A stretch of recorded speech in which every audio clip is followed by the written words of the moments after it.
राज्य रे educational sector को एम्पावर करिवा पाई प्राथमिक शिक्षा प्राइमरी एजुकेशन उपरे गवर्नमेंट ऑफ ओडिशा सब बेले फोकस दियंती।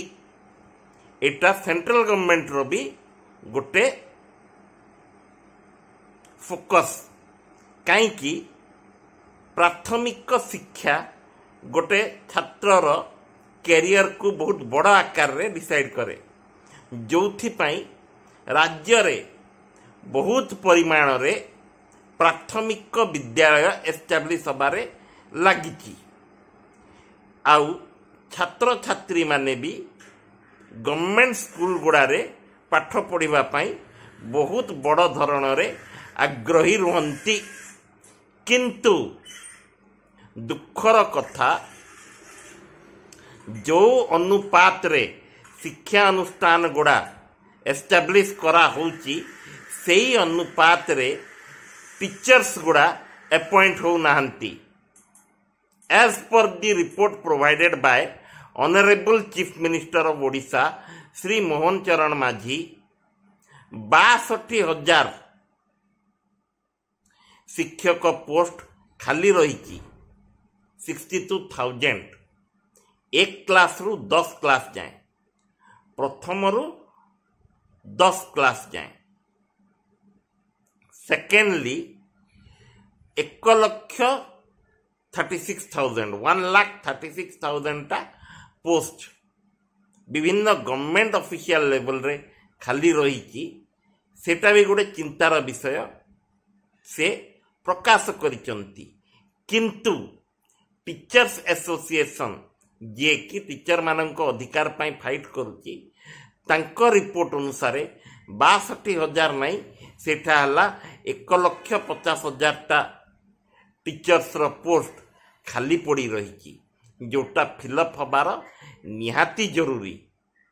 यही जिनस हबा द्वारा पेरेंट्स और स्टूडेंट्स जे जे गवर्नमेंट स्कूल रे पाठ पढ़िबा को इच्छा प्रकाश करती से माने बाध्य होई प्राथमिक शिक्षाटा प्राइवेट इंस्टीट्यूशंस गुड़ारे पढ़िबा को गलेनी।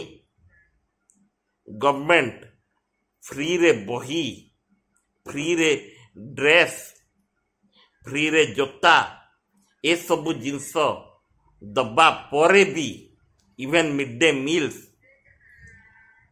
पिल्ला और अभिभावक that is their parents and guardians are not interested to send their children to study in the government schools, primary government schools, जोथि pi